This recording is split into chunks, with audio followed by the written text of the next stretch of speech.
Sa Good Vibes, Barangay Granada preparado na para sa ginahandom nga mangin Grand Slam champion sa Mascara Festival Street and Arena Dance Competition sa Oktubre 27. Kabahin sila sa 7 ka mga barangay nga magapaindis-indis sa sini nga Domingo. Yari ang report.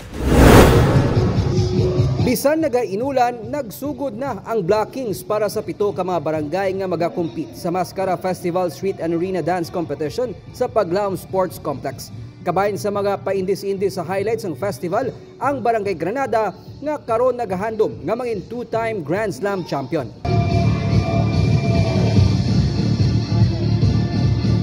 Wala man nagatagabod lang ng inulan kap sa isa sa mga hindrance, but of course part na siya sang professionalism sa mga kabataan kasi sang choreographers kung paano mo siya i-adjust ang amo na nga sitwasyon. Subong ara pa lang kami sa tunga-tunga, wala pa gid namon na lastar ang finale. Nag-ulan, so ging preparahan gid. Ginsiling ni Barangay Granada punong Barangay Armando Vito nga bisan ang challenge sa ilang mga maskara dancers ang pag-ulan, lubos ang ilang pasalig nga malabawan kag madugangan ang pasabog factor sa ilang mga performance sa October 27. Kung ano ang mga surprises, kag ano ang mga panuwagan nila mga pasabog factor, I hope malapawan ang previous nga performance ng mga kabataan.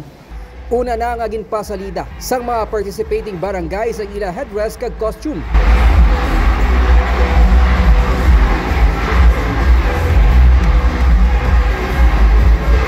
Nalakip sa magakompete karon nga tuig ang Barangay 21, 35, 6, 12, 18 kag Barangay Bata.